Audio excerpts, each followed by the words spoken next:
یہودی اور عیسائی چاہتے ہیں کہ وہ تمہیں ایمان سے کفر کی طرف لے جائیں، حسد کرتے ہوئے حق واضح ہو جانے کے بعد تو آپ ان کو معاف کرتے رہو، درگزر کرتے رہو یہاں تک کہ اللہ تعالیٰ کا فیصلہ ہو جائے، اور اللہ تعالیٰ ہر چیز پر قادر ہے۔ اللہ تبارک و تعالیٰ سب کو محفوظ رکھے۔ انسان بیمار ہو جاتا ہے، کچھ اس کی بیماریاں جسم میں پیدا ہوتی ہیں جن کو آپ جانتے ہیں، اور کچھ بیماریاں دل کی بیماریاں ہوتی ہیں۔ جس طریقے سے دل عبادت کرتا ہے اور جسم بھی عبادت کرتا ہے، جسم کی عبادتیں نماز روزہ حج زکوٰۃ یہ وہ، اور دل کی عبادتیں اللہ کی کائنات میں فکر کرنا، اسلام کے غلبے کے لیے تیاریاں کرنا، اس کے لیے پلاننگ کرنا۔ تو دل میں ایمان کی وجہ سے محبت ہونا، دل میں ایمان ہونا، یہ سب دل کے اعمال ہیں۔ اسی طرح بیماریاں بھی دل کی الگ ہوتی ہیں اور جسم کی الگ ہوتی ہیں۔ ان بیماریوں میں ایک بہت بڑی بیماری، اور جو بیماریوں کی بیماری ہے، وہ حسد ہے۔ حسد پیدا ہو جاتا ہے، اور اس بیماری سے پھر کئی بیماریاں جنم لیتی ہیں۔ حکیم کہتے ہیں قبض کئی بیماریوں کی ایک بیماری ہے، اسی طرح حسد کئی بیماریوں کی ایک بیماری ہے۔ اللہ تبارک و تعالیٰ نے جن پیدا کیے، فرشتے پیدا کیے، فرشتے طاقت میں زیادہ، جسم بھی بڑے بڑے، طاقت اتنی وَنُفِخَ فِي الصُّورِ فَصَعِقَ مَن فِي السَّمَاوَاتِ وَمَن فِي الْأَرْضِ۔ ایک فرشتہ ایک سور میں خالی پھونک مار دے تو ساتوں زمینوں اور آسمانوں کی مخلوق تباہ ہو جائے، اور ہوگی، کتنی طاقت ہے۔ کاغذ بھی بڑے بڑے۔ فرمایا میں نے جبریل امین کو دیکھا، مشرق و مغرب، شمال اور جنوب میں سوائے جبریل کو کوئی چیز نظر نہیں آتی، اتنے بڑے، تعداد میں بھی زیادہ۔ اس کے باوجود حسد سے بچے رہے، حسد ان میں نہیں آیا۔ جن پیدا کیے ان میں فرشتوں والی صلاحیتیں، وہ والی طاقت تو نہیں۔ ان کے بعد اللہ تعالیٰ نے انسان پیدا کیا۔ اب سب کو کہا کہ انسان کو سجدہ کرو، تو آپ سے بڑی طاقت والے فرشتے جب سجدہ کر رہے ہیں، فسجد الملائکۃ کلھم اجمعون، جن کہنے لگا میں نہیں کروں گا۔ کان من الجن، شیطان کان من الجن ففسق عن امر ربہ، جن میں سے تھا اور اللہ تعالیٰ کی بغاوت کر لی۔ بغاوت کی وجہ کیا تھی؟ سینارٹی، یہ بہت بڑی مصیبت ہے۔ میں سینئر ہوں، یہ بعد میں آیا۔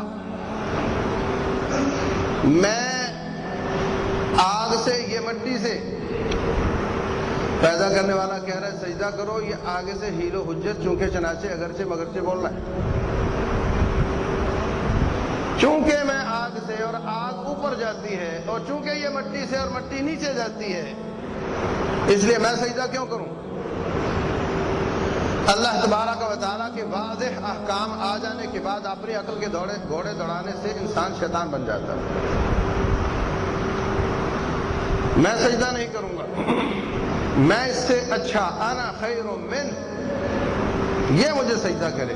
قیاس یہ کہتا ہے کہ کم درجے والا بڑے درجے والے کو سجدہ کرتا ہے، میرا درجہ اچھا، تکبر کیا۔ ابا واستکبر وکان من الکافرین۔ وجہ کیا تھی کہ میرے بعد میں آنے والا مجھ سے آگے کیسے بڑھ جاوے۔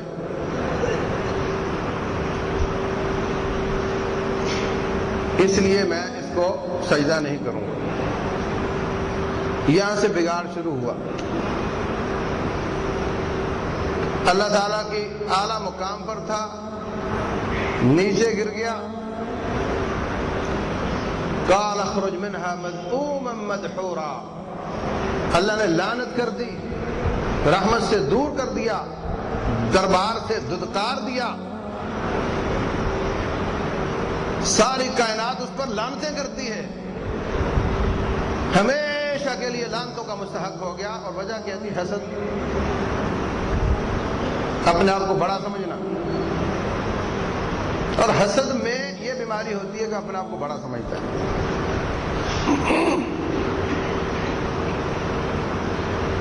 آدم علیہ السلام، ان کو بھی بہکا کر کے ان سے غلطی کروائی، پھر وہ جنت سے نکال دیے گئے، دنیا میں آئے۔ اللہ تعالیٰ نے اولاد پیدا کی۔ اس زمانے میں اللہ کے لیے قربانی دی جاتی تو اس کو آسمان سے آگ آ کر کھا جاتی تھی۔ دو بیٹے حابیل اور قابیل، وَاتْلُ عَلَيْهِمْ نَبَأَ بَنِي آدَمَ بِالْحَقِّ إِذْ قَرَّبَا قُرْبَانًا فَتُقُبِّلَ مِنْ أَحَدِهِمَا وَلَمْ يُتَقَبَّلْ مِنَ الْآخَرِ۔ دونوں نے قربانی پیش کی، حابیل کی قربانی پڑی رہ گئی، حابیل کی قربانی کو آگ نے کھا لیا، قابیل کی قربانی ویسی کی ویسی رہ گئی۔ اب کیا نتیجہ نکلا کہ یہ مجھ سے اچھا ہے، میں کھوٹا ہوں، مجھ میں کھوٹ ہے، یہ ظاہر ہو گیا۔ کہتا میں تجھے نہیں چھوڑوں گا۔ حسد، اس کا مقام مجھ سے اعلیٰ ثابت ہو گیا، میں ذلیل ہو گیا، مجھ سے اوپر کوئی جا نہیں سکتا، میں بڑا تو چھوٹا۔ حسد کیا اور اپنے بھائی کو قتل کر دیا۔ رسول اللہ صلی اللہ علیہ وسلم فرماتے ہیں قیامت تک جتنے لوگ ناحق قتل ہوں گے، ان کو جو لوگ قتل کریں گے ان کو قتل کا گناہ ملے گا، ان سب کے برابر قابیل کو گناہ ملے گا، اس لیے کہ اس نے یہ برا کام شروع کیا تھا۔ تو برا کام شروع نہیں کرنا چاہیے، برے کاموں کو روکنا چاہیے۔ جو برائی کی بنیاد بنتا ہے، جتنے لوگ اس پر عمل کریں گے سب کا گناہ اس کو ملے گا۔ نیکی کے دروازے کھولنے والے بنو، برائی کے دروازے بند کرنے والے بنو۔ جو نیکی کا دروازہ کھولتا ہے، جتنے لوگ اس کی وجہ سے نیکی کرتے ہیں سب کا اجر اس کو بھی ملتا ہے۔ اور جو برائی کا دروازہ کھولنے والا بنتا ہے، جتنے لوگ اس پر عمل کرتے ہیں اتنا گناہ اس کو بھی ملتا ہے۔ حسد نے تو اس سے یہ کام کروا دیا کہ وہ ساری کائنات میں امریکہ نے، روس نے، سوریا نے، برما نے اور پتہ نہیں کس کس نے جتنے ناحق قتل کیے ہیں سب کی سزا اس کو بھی ملے گی۔ یہ حسد اتنی بری چیز ہے، اللہ المستعان۔ پھر اللہ تبارک و تعالیٰ نے انبیاء کرام کو بھیجا، ان کے قصے اللہ نے کچھ بیان کیے ہیں، زیادہ نہیں۔ ابراہیم علیہ السلام کو بھیجا، ابراہیم علیہ السلام کو واتخذ اللہ ابراہیم خلیلا، اپنا دوست بنا لیا۔ ان کے بعد ان کے دو بیٹے تھے، ایک اسماعیل تھے جو لونڈی سے پیدا ہوئے، بعد میں حضرت اسحاق بیوی سے پیدا ہوئے، پھر اسحاق علیہ السلام کی اولاد سے اللہ تعالیٰ نے ہزاروں انبیاء پیدا کیے، اور حضرت اسماعیل علیہ السلام کی اولاد سے صرف ایک نبی پیدا کیے جن کا نام محمد ہے صلی اللہ علیہ وسلم۔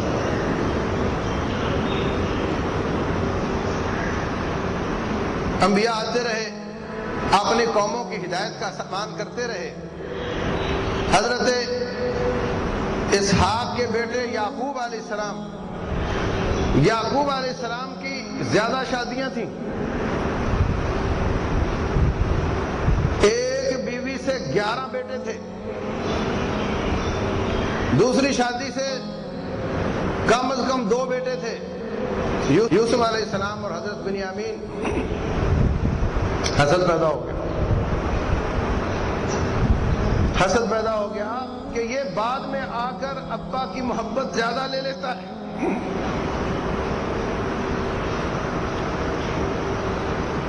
یوسف علیہ السلام کے بارے میں کہتے ہیں احب الی ابینا منا ونحن عصبہ، یہ ابا کی محبت زیادہ لیتا ہے اور ہم کڑیل جوان ہیں، ابا کو ضرورت پڑی تو کام ہم آئیں گے،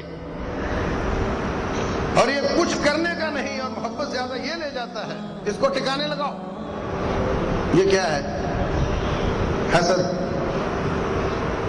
کسی کے اوپر اللہ تعالیٰ کا کوئی فضل ہو جائے، کسی کو کوئی نعمت مل جائے، اس کے زوال کی تمنا کرنا یہ حسد ہوتا ہے. اگر یہ ہو کہ یا اللہ اس کو بھی وہ مبارک ہو، مجھے بھی ویسا دے دے، یہ حسد برا نہیں ہوتا. جو نعمت میرے بھائی کو ملی ہے اس کو بھی ملی رہے، اس کو وہ نعمت مبارک ہو، اللہ اس کو اس میں برکت دے وے. یا اللہ اپنے فضل اور کرم سے مجھے بھی عطا فرما، یہ حسد برا نہیں ہوتا. اور وہ حسد جو نیکی میں آگے بڑھنے والا ہے، رسول اللہ صلی اللہ علیہ وسلم فرماتے ہیں لا حسد الا فی اثنتین، دو چیزوں میں حسد اچھا ہوتا ہے. کوئی شخص دین کو سیکھے اور لوگوں کو سکھائے اور کوئی تمنا کرے کاش یہ علم میرے پاس بھی ہوتا، میں بھی اللہ کے راستے میں دین کو پیش کرتا. یہ حسد برا نہیں، کیونکہ وہ اس کے علم کو ختم نہیں کرنا چاہتا، اس جیسا خود بھی حاصل کرنا چاہتا ہے. اسی طرح اللہ نے کسی کو مال دیا ہو، وہ اللہ کے راستے میں خرچ کرتا ہو، تو کوئی یہ تمنا کرے کاش میرے پاس بھی مال ہوتا اور میں بھی خرچ کرتا. یہ نہیں کہ اس کا ختم ہو جائے مجھے مل جاوے.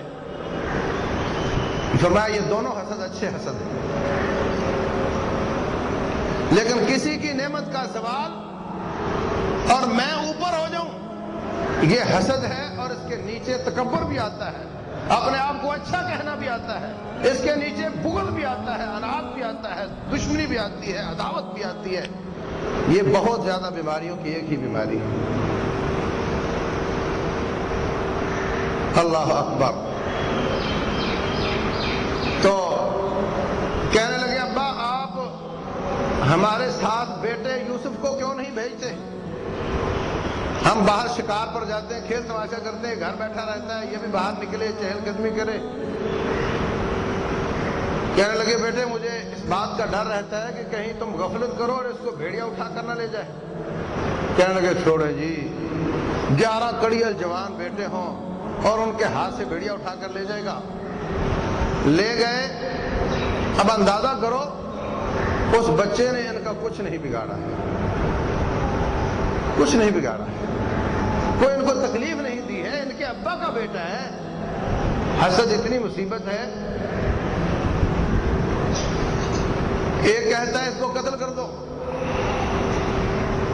دوسرا کہتا ہے قتل نہیں کرو، کسی کنویں میں ڈال دو، کوئی اٹھا کر کے لے جائے گا، نظروں سے اوجھل ہو جائے گا، تمہارا مسئلہ بھی حل ہو جائے گا اور قتل والا جرم بھی تم سے نہیں ہوگا. کہا چلو ایسا کر لو. قصہ لمبا ہے، کیسے کیسے وہ عزیز مصر کے گھر میں پہنچے، کیا کیا ہوا. میرا وہ بیان کرنا مقصد نہیں، میں کہنا یہ چاہتا ہوں کہ کوئی اور وجہ نہیں تھی، صرف حسد تھا کہ ہمارے ہوتے ہوئے یہ جونیئر اور بعد میں آیا اور ابا کی محبت زیادہ لے جائے. ابا کی محبت لینے کے لیے ابا سے عداوت شروع کر دی. عداوت نہیں تو اور کیا ہے، رو رو کر ان کی آنکھیں نابینا ہو گئیں اور پریشان ہو گئے، زندگی برباد ہو گئی. اتنی تکلیف دی اپنے والد کو، اور حسد کی اتنی بدبو تھی. کہتے ہیں ان ابنک سرق، آپ کے بیٹے نے چوری کی، یعنی کہ ہمارے بھائی نے کی، آپ کے بیٹے نے چوری کی. وما شہدنا الا بما علمنا. تو ایک ایک لفظ میں بغض اور اناد نظر آتا ہے. اور حضرت یعقوب اور ان کے بیٹے نے ان کا کچھ نہیں بگاڑا، صرف دل میں حسد ہے کہ ہم سے اوپر کوئی اور کیوں ہو. یہودیوں نے اپنی کتابوں میں پڑھ رکھا تھا کہ اللہ تبارک و تعالیٰ کا آخری پیغمبر کو بھیجے گا علیہ الصلوۃ والسلام، وہ کھجوروں کی سرزمین میں آئیں گے، فلسطین کا علاقہ چھوڑ کر مدینہ میں آباد ہوئے یہودی اس بات کے انتظار میں کہ جیسے ہی وہ تشریف لائیں گے ہم ان پر ایمان لائیں گے، اور اگر ان کو کبھی کوئی مشرک تکلیف دیتا، اوس میں خزرج میں کبھی لڑائی ہو جاتی ان کے ساتھ، تو کہتے کر لو جو تم سے ہوتا ہے، ہم سارے بدلے چکائیں گے، ہمارا نبی آنے والا ہے، ہم اس کے امتی بن کر رب ذوالجلال کی مدد کے ساتھ سارے بدلے چکائیں گے، سارے حساب برابر کریں گے۔ وَكَانُوا يَسْتَفْتِحُونَ عَلَى الَّذِينَ كَفَرُوا فَلَمَّا جَاءَهُم مَّا عَرَفُوا كَفَرُوا بِهِ فَلَعْنَةُ اللَّهِ عَلَى الْكَافِرِينَ۔ رسول اللہ صلی اللہ علیہ وسلم مکہ میں تشریف لائے، دعوت کا آغاز کیا، کارنر میٹ گئے اور جلسے چھوٹے چھوٹے چھپ چھپا کر دعوت دیتے تھے۔ مینا میں حاجی آئے ہوئے تھے، مدینہ سے آنے والے حاجیوں کو دعوت دی، وہ اوس اور خزرج کے لوگ تھے۔ ایک کہتا ہے ارے یہ تو وہی نبی لگ رہے ہیں جن کے بارے میں یہودی ہمیں دھمکیاں دیتے ہیں کہ وہ آئیں گے تو ہم یوں کریں گے۔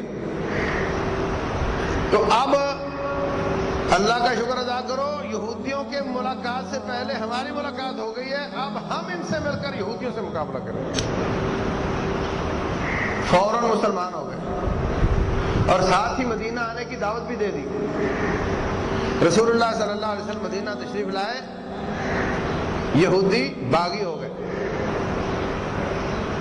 اللہ فرماتے ہیں یعرفونہ کما یعرفون ابناءہم، نبی صلی اللہ علیہ وسلم کی سچائی اور صداقت کو ایسے پہچانتے تھے جیسے اپنے بیٹے کو پہچانتے۔ 10,000 کا مجمع ہو، اس میں کسی کا بچہ گم ہو جائے پھر اس کو مل جائے، وہ اس کو پہچانتا ہے کہ یہ میرا بیٹا ہے، کبھی اس کو شک نہیں ہوتا کہ 10,000 لوگ جمع ہیں، ہو سکتا ہے کسی اور کا بچہ ہو۔ جس طرح وہ یقینی طور پر اپنے بیٹے کو اپنا مانتا ہے، ایسے ہی وہ نبی صلی اللہ علیہ وسلم کو یقینی طور پر سچا نبی اور رسول مانتے اور جانتے تھے، مگر ایمان اس لیے نہیں لائے کہ یہ ہماری برادری سے نہیں ہے، ان کے آنے سے بنو اسماعیل کا سر اونچا ہو گیا ہے، بنو اسحاق سے آتے تو ہمارا سر اونچا ہوتا، یہ بنو اسماعیل سے آئے ہیں ان کا سر اونچا ہوا ہے، اس لیے ہم نہیں مانتے۔ حسد میں برادریزم کا بت بھی آ جاتا ہے، حسد میں تکبر بھی آ جاتا ہے، حسد سے بندہ بے ایمان ہو جاتا ہے، ساری زندگی دل کے ایمان لانے کے باوجود بے ایمان رہے اور جہنمی ہوئے۔ وجہ کیا تھی؟ حسد، اور کوئی نبی صلی اللہ علیہ وسلم نے ان کا کچھ نہیں بگاڑا تھا، آپس میں بیٹھتے اور مانتے تھے یہ سچے نبی ہیں۔ بخاری شریف کی حدیث ہے، رسول اللہ صلی اللہ علیہ وسلم ایک یہودی کے بیٹے کی تیمارداری کے لیے گئے، جا کر کہا کیا حال ہے تیرا، کیف تجدو کا، حال احوال پوچھ کر کہا قل لا الہ الا اللہ، بچے لا الہ الا اللہ پڑھ لیں۔ اپنے والد کی طرف دیکھتا ہے، بہت بیمار تھا، آخری بیماری تھی، کہتا ہے ابا کیا کہتا ہے، ابا کا کیا نظریہ ہے، اجازت دیتا ہے نہیں۔ یہودی کا باپ کہتا ہے یہودی اتے ابو القاسم، ان کی بات مان لو، اس لیے کہ کوئی نہیں دیکھ رہا، جانتے تھے سچے نبی ہیں، ایک دوسرے کے کانے تھے، اتے ابو القاسم مان لو ان کی بات۔ بچہ کہتا ہے اشہد ان لا الہ الا اللہ واشہد ان محمدا رسول اللہ، جیسے ہی کلمہ پڑھا اس کی روح پرواز کر فرمایا الحمدللہ الذی انجاہ اللہ بی من النار، اللہ تعالیٰ شکر ہے تو نے میری چھوٹی سی ملاقات میں اس کو جہنم سے بچا دیا۔ مانتے تھے، صرف حسد کرتے ہوئے ایمان نہیں لائے، اور چاہتے تھے کہ یہ جو ایمان لانے والے ہیں یہ جنت میں جائیں گے اور ہم جہنم میں جائیں گے، اس لیے یہ ایمان والے بھی ایمان نہ لائیں۔ وَدَّ كَثِيرٌ مِّنْ أَهْلِ الْكِتَابِ لَوْ يَرُدُّونَكُمْ مِنْ بَعْدِ إِيمَانِكُمْ كُفَّارًا، یہ چاہتے ہیں کہ تمہارے تمہارا ایمان ختم ہو جائے، یہ بھی کافر ہو جائیں، وَدُّوا لَوْ تَكْفُرُونَ كَمَا كَفَرُوا وَتَكُونُونَ سَوَاءً، جیسے وہ کافر ہیں ویسے تم بھی ہو جاؤ۔ کیوں؟ کیا بگاڑا ہے انہوں نے؟ حَسَدًا مِّنْ عِندِ أَنفُسِهِمْ، حسد کرنے کی وجہ سے۔ ہماری برادری سے نبی نہیں آئے، ہم نہیں مانیں گے۔ بنی اسماعیل کی برادری اونچی ہو گئی، ہم نیچے ہو گئے، ہم نہیں مانیں گے۔ اب ہم نہ مانیں تو یہ مسلمان جنت میں جائیں گے، ہم آگ میں، اس لیے یہ بھی جنت میں نہ جائیں۔ یہ حسد کرتے تھے اور چاہتے تھے کہ یہ سارے مسلمان کافر ہو جائیں۔ وقال طائفة من أهل الكتاب آمنوا بالذي أنزل على الذين آمنوا وجه النهار واكفروا آخره لعلهم يرجعون۔ ایسے کیا کرو، صبح صبح مسلمانوں کے سامنے جا کر کلمہ پڑھ لیا کرو اور شام کو کہا کرو میں نے دیکھ لیا اسلام جھوٹا اسلام ہے، میں نہیں اس اسلام کو مانتا، انکار کر دیا کرو، مرتد ہو جایا کرو، صبح مسلمان ہوا کرو، 2 دن بعد مرتد ہو جایا کرو، تاکہ لوگ یہ دیکھیں کہ یہ کوئی اچھا دین ہوتا تو یہ کیوں مرتد ہوتے۔ لوگ کہیں گے کہ یہ دیکھو لوگ جا رہے ہیں اور واپس آ رہے ہیں، یہ کوئی پیٹنٹ دین نہیں ہے، اس لیے ان کو اپنے دین سے پھسلانا اور آنے والے مسلمان کو مسلمان ہونے سے منع کرنے کے لیے تو مسلمان ہوا کرو پھر کافر ہو جایا کرو، لعلہم یرجعون، تاکہ یہ بھی اسلام سے کفر کی طرف آ جائے۔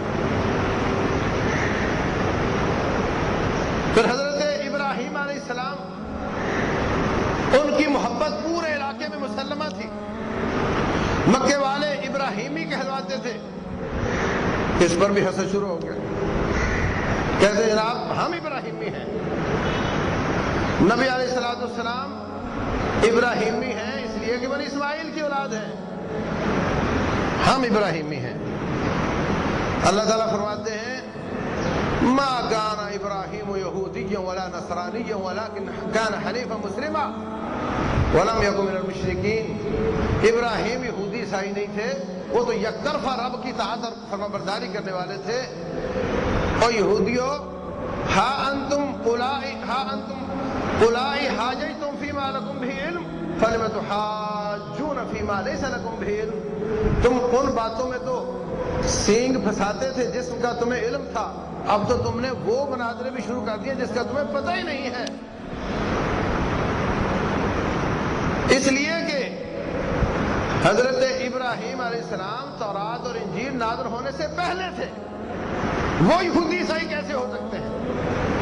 ان اول الناس بابراہیم الذین اتبعوہ، ابراہیمی تو وہ ہیں جو ان کی ملت پر چلتے ہیں، وہذا النبی، اور یہ نبی محمد صلی اللہ علیہ وسلم ابراہیمی ہیں، والذین آمنوا، اور ان پر ایمان لانے والے ابراہیمی ہیں، واللہ ولی المؤمنین، اور اللہ ان کا ولی ہے، تم ابراہیمی نہیں ہو، وہ ابراہیمی ہے۔ یہ سارے جھگڑے قرآن نے کیوں بیان کیے ہیں؟ اس لیے کہ وہ کہتے تھے کہ ہم اسماعیل علیہ السلام کی اولاد والے یہ ابراہیمی نہیں ہیں، اسحاق علیہ السلام والے یہ ابراہیمی ہیں، اور یہ سارے مناظروں کی بنیاد حسد، برادری حسد کرتے تھے۔ رسول اللہ صلی اللہ علیہ وسلم مدینہ تشریف لائے، پہلے 2 سال منافق نہیں تھے۔ منافق کب پیدا ہوتے ہیں؟ جب اسلام کو غلبہ حاصل ہو۔ منافق وہ ہوتا ہے جو اندر سے کافر ہو اوپر سے مسلمان ہو، اور اندر سے کافر اور اسلام کا اظہار کرنے کی نوبت تب آتی ہے جب آپ کا اسلام کے اظہار کے بغیر گزارا نہ چلتا ہو، جب آپ کا کفر کے اظہار سے بھی گزارا چلتا ہو تو اسلام کا لبادہ اوڑھنے کی ضرورت نہیں پڑتی۔ تو پہلے 2 سال اسلام مغلوب تھا، منافق پیدا نہیں ہوئے۔ بدر ہوئی، اسلام غالب ہوا، کافروں کی ٹھکائی ہوئی، تو کہنے لگے اب اسلام کے لبادے کے بغیر یہاں ہم بچ نہیں سکیں گے۔ عبداللہ بن ابی منافقوں کا رئیس، اس نے بھی کلمہ پڑھ لیا، لیکن ہر وقت ہر بات میں کوئی نہ کوئی عیب تلاش کرتے رہنا، کوئی نہ کوئی موقع کی تلاش میں رہنا کہ میں کس طرح ان کو زج کروں، لگا رہتا تھا۔ ایک دن یہ خزرجی تھا، عبداللہ بن ابی خزرج سے تھا، صحیح بخاری میں رسول اللہ صلی اللہ علیہ وسلم خزرج کے سربراہ سعد بن عبادہ کی تیمارداری کے لیے گئے، گدھے پر سوار تھے، راستے میں کچھ صحابہ کرام اور ان میں عبداللہ بن ابی بھی موجود تھا، راستے میں نظر آئے، وہاں ان سب کو سلام کہا۔ اس ظالم نے ناک پر کپڑا رکھ لیا، کہتا ہے ابعد عنا نتن حمارک، گدھے کو دور رکھو مجھے بو آتی ہے۔ پھر کہتا ہے لا تغبر علینا، آپ آتے ہو تو گدھے کے ساتھ غبار اڑا دیتے ہو، ہماری ناک میں چلی جاتی ہے۔ کلمہ پڑھتا ہے، بظاہر کلمہ پڑھتا ہے، دیکھو باتیں اس کی سنو۔ اور پھر کہتا ہے بھئی آپ ہمارے پاس مت آیا کرو، سمجھ آئی؟ گھر بیٹھو، جو آپ کے پاس آئے اس کو اپنا دین سمجھایا کرو، ہمارے پاس مت آیا کرو۔ معلوم نہیں اس وقت اس نے کلمہ پڑھا تھا بعد میں پڑھا، لیکن یہ سب حدیث صحیح بخاری میں۔ نبی صلی اللہ علیہ وسلم کو بڑی تکلیف ہوئی، حضرت قتادہ رضی اللہ عنہ کہنے لگے اے اللہ کے رسول آپ تشریف لایا کریں، ہمیں خوشی ہوتی ہے، ہم نہیں مانتے اس کی بات کو، آپ آیا کریں ہمارے پاس۔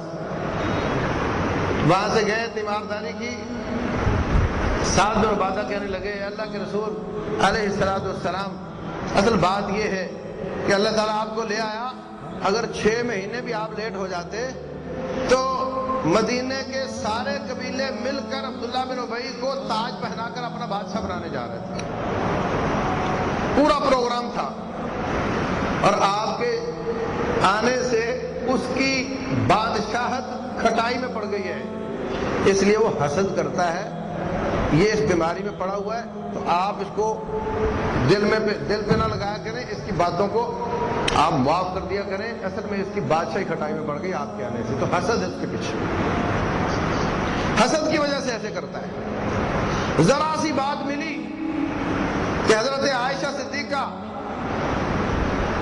قضائے حاجت کے لیے نکلی، وہاں دیر ہو گئی، قافلہ نکل گیا، نعوذ باللہ کہتا ہے جان بوجھ کے پیچھے رہی ہے، جان بوجھ کر پیچھے رہی ہے، نعوذ باللہ۔ قافلے کے ساتھ مل گئی، باتیں شروع ہو گئی، کوئی موقع مسلمانوں کو زج کرنے کا، نبی صلی اللہ علیہ وسلم کو تکلیف دینے کا ہاتھ سے نہیں جانے دیتا تھا، اور اس کے پیچھے سب بیماریوں، سب گستاخیوں، سب کفر کے کاموں، اور اللہ تعالیٰ نے اس قدر سخت آیات اس کے بارے میں نازل فرمائی۔ یہ سب کی وجہ پیچھے کیا ہے؟ حسد۔ اور آپ نے کوئی اس کا نقصان کبھی نہیں کیا، آپ نے کبھی اس کو تھپڑ نہیں مارا، آپ نے کبھی اس کا مال نہیں چرایا، آپ کبھی اس کی تجارت میں حائل نہیں ہوئے، کوئی بات ایسی نہیں تھی، لیکن یہ ساری بیماریوں کی جڑ کیا تھی؟ حسد۔ تو عزیز بھائیوں، یہ بیماریوں کی بیماری ہے حسد۔ رسول اللہ صلی اللہ علیہ وسلم فرماتے ہیں لا تباغضوا ولا تحاسدوا، آپس میں بغض نہ کیا کرو، حسد نہ کیا کرو۔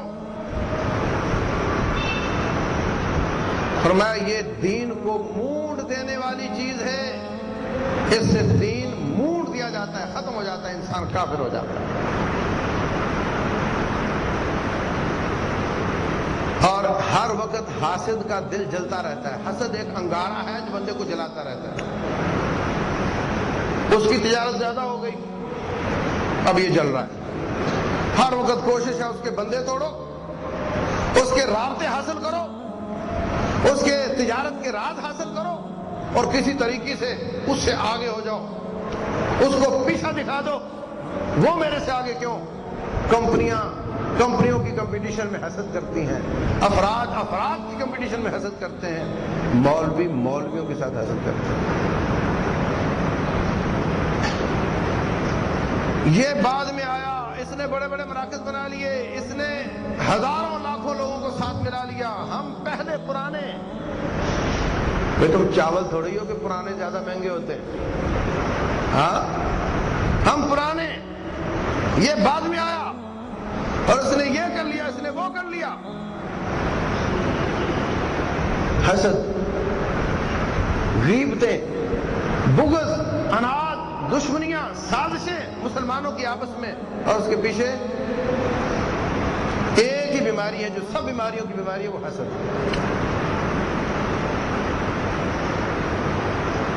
عورتیں عورتوں کے ساتھ حسد کرتی ہیں، کسی کی نعمت زائل ہو جائے، مجھے مل جائے، حضرت ابراہیم علیہ السلام کی اپنی بیوی نے حضرت حاجر لونڈی اپنے شوہر کو دے دی تھی کہ اللہ نے میرے سے راضی تھی، ہو سکتا ہے اللہ اس سے دے دے، خود دی تھی، مگر جب بچہ پیدا ہوا پریشانی شروع ہو گئی۔ اللہ تعالیٰ نے فرمایا ان کو یہاں سے اٹھاؤ اور مکہ میں جا کر آباد کر دو۔ رسول اللہ صلی اللہ علیہ وسلم فرماتے ہیں کوئی عورت اپنی بہن کی طلاق نہ مانگے، فَإِنَّ لَهَا مَا قُدِّرَ لَهَا، یہ کہے اس کو طلاق دو تو میں آتی ہوں یا میں تب بستی ہوں اگر اس کو طلاق دو۔ فرمایا اللہ نے جس کو جو لکھا ہے اس کو ملے گا، اللہ کی تقدیر پر راضی رہو، طلاق نہ مانگو، نہ اپنی طلاق مانگو نہ اس کی مانگو۔ اس میں بھی حسد ہوتا ہے، بڑا بری قسم کا حسد ہوتا ہے، اور یہ تباہی ہے، بربادی ہے، ایمان کی بربادی۔ حاسد جو ہوتا ہے ایک تو اپنے آپ کو جلاتا رہتا ہے، نمبر دو حسد، بغض، کینہ، دشمنی، عداوت، یہ سب بیماریاں اس میں ہوتی ہیں۔ اور رسول اللہ صلی اللہ علیہ وسلم فرماتے ہیں لن تدخلوا الجنۃ حتى تؤمنوا، اس وقت تک تم جنت میں نہیں جا سکتے جب تک ایمان نہ لے آؤ، اور اس وقت تک تمہارا ایمان معتبر نہیں ہو سکتا جب تک تمہارا آپس میں محبت نہ ہو۔ وَلَن تُؤْمِنُوا حَتَّى تَحَابُّوا، آپس میں بغض اور عناد اور دشمنی ہو، ایمان ٹھیک نہیں ہوتا۔ ایمان معتبر تب ہوگا جب آپس میں محبت ہوگی۔ بغض اور عناد کے ساتھ ایمان درست نہیں ہوتا، اور حاسد ہمیشہ بغض اور عناد رکھتا ہے، یہ ایمان کی نفی ہے۔ نمبر 3، حسد کرنے والا اللہ تبارک و تعالیٰ کو ظالم قرار دیتا ہے۔ مجھے جب اتنا دیا تو اس کو اتنا کیوں دیا؟ یہ کیا ہے؟ اللہ کی تقسیم پر اعتراض ہے یا نہیں؟ بولو، اللہ کی تقسیم پر اعتراض ہے نا؟ نعوذ باللہ ظلم ہوا، اس کا میں حقدار تھا، اس کو کیوں ملا؟ اللہ اکبر، کتنی بڑی بات، اپنے رب کو ظالم قرار دینا کتنی بڑی بات ہے۔ حسد بیماریوں کی بیماری، اور پھر اپنے آپ کو بڑا سمجھنا، اپنے آپ کو زیادہ حقدار سمجھنا۔ فرمایا اعجاب النفس ہی الحالقہ، اپنے آپ کو بہتر سمجھنا، دوسرے کو کم تر سمجھنا، یہ بھی دین کو مونڈ دینے والی بات ہے۔ فرمایا کفا بالمرء اثما ان یحقر اخاہ المسلم، کسی کی تباہی اور بربادی کے لیے اتنا ہی کافی ہے کہ وہ دوسرے کو حقیر سمجھے اور اپنے آپ کو اچھا سمجھے، اور حاسد ہمیشہ یہ کام کرتا ہے، ہمیشہ اپنے آپ کو نعمتوں کا زیادہ حقدار سمجھتا ہے، دوسرے کو ہیچ نیچ سمجھتا ہے، اور یہ بیماری بھی حسد کی وجہ سے ہوتی ہے۔ اور حاسد اللہ تبارک و تعالیٰ کی تقدیر پر ایمان نہیں لاتا۔ اگر تقدیر پر ایمان لاتا تو حسد کیوں کرتا؟ میری تقدیر میں یہ لکھا تھا، اس کی تقدیر میں وہ لکھا تھا، پریشانی کی کون سی بات ہے؟ لیکن یہ اعتراض کرتا ہے، پریشان رہتا ہے، کرتا بھی ہے، ہوتا بھی ہے، تو یہ اللہ کی تقدیر کا منکر ہے، اور ایمانیات 6 ہیں، ان میں سے کسی ایک کا منکر ہو تو کافر ہو جاتا ہے۔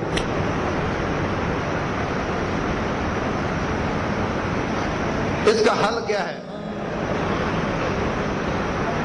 اللہ پر ایمان رکھا جائے، تقدیر پر ایمان رکھا جائے۔ اگر کسی کا حسد دوسرے پر اثر انداز ہو، آخری کلوں کا دم کیا جائے۔ وَمِن شَرِّ حَاسِدٍ إِذَا حَسَدَ، حاسد کے حسد سے یا اللہ میں تیری پناہ میں آتا ہوں۔ فرمایا اگر کوئی آپ کا نوکر آپ کو کھانا پکا کر دے تو یا تو اس کو کھانے پر ساتھ بٹھا لو، نہیں تو تھوڑا ڈال کر دے دو، کوئی اپنے والا کھانا اس کو کھلاؤ، حسد کم ہو جاتا ہے۔ پکاتا وہ رہ گیا، خوشبو آتی تھی، سونگتا تھا، دل میں طمع پیدا ہوتی تھی، مگر کھانے کا حکم نہیں، دل میں حسد پیدا ہوتا ہے۔ حسد سے بچنے کے لیے اپنی نعمتوں، جو اللہ نے نعمتیں کی ہیں، ان کی پریزنٹیشن نہ دو۔ ایک ہوتا ہے، یاد رکھو، فرمایا جب اللہ تعالیٰ کسی پر نعمت کرتا ہے وہ پسند کرتا ہے کہ اس کی نعمت کا اظہار ہو، یہ بھی حدیث ہے۔ لیکن اس کا معنی یہ نہیں کہ 10 لاکھ والا 10 لاکھ والے کپڑے پہنے اور کروڑ والا کروڑ والے پہنے، اس طرح نہیں۔ اس کا معنی یہ ہے کہ آپ پر اللہ نے نعمت کی ہے، آپ صاف ستھرے کپڑے پہن سکتے ہیں اور آپ گندے رہتے ہیں، یہ نہ ہو۔ صاف کپڑے پہننے والے پر اظہار نعمت ہو جاتا ہے، لیکن یہ معنی نہیں کہ آپ اپنی نعمت کو پریزنٹ کریں لوگوں کو۔ جیسے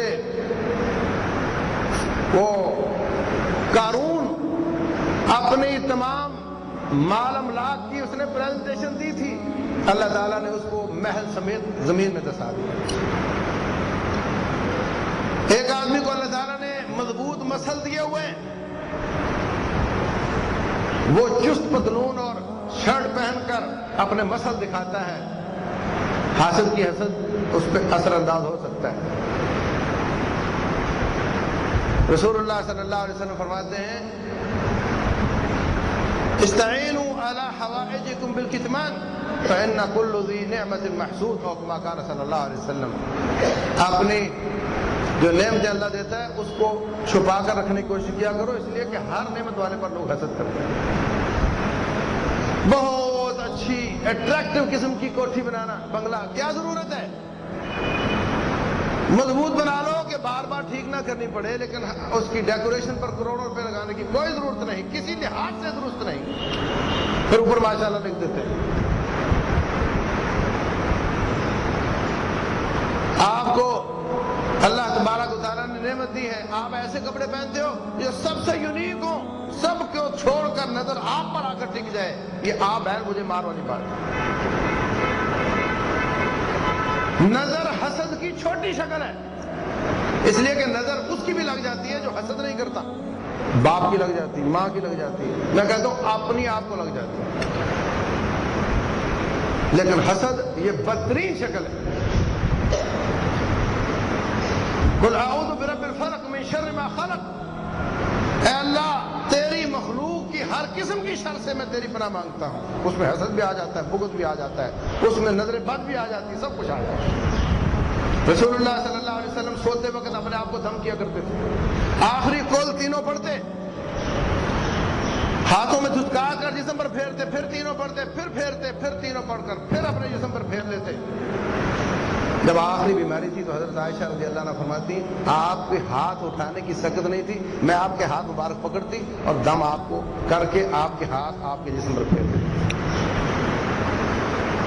ہر شخص پر اللہ کی نعمتیں ہیں، کسی کی شکل اچھی ہے، کسی کا کلر اچھا ہے، کسی کا قد اچھا ہے، کسی کی نظر، کسی کی ذہانت، کسی کا مال، تو ہر شخص پر اللہ کی نعمتیں ہیں، اس نعمت کو اللہ کے راستے میں استعمال بھی کرنا چاہیے جس مقصد کے لیے دی ہے، اور اس کی پریزنٹ بھی نہیں کرنا چاہیے زیادہ، اور اس کی شر سے، لوگوں کی شر سے بچنے کے لیے اپنے آپ کو دم بھی کرتے رہنا چاہیے، اور اپنی اولادوں کی تربیت بھی کرنی چاہیے کہ اوپر نہیں دیکھنا، نیچے دیکھنا ہے، اور اگر کسی کے پاس ہے تو اللہ کی تقدیر پر ایمان لاتے ہوئے حسد سے بچنے کی کوشش کرنی چاہیے۔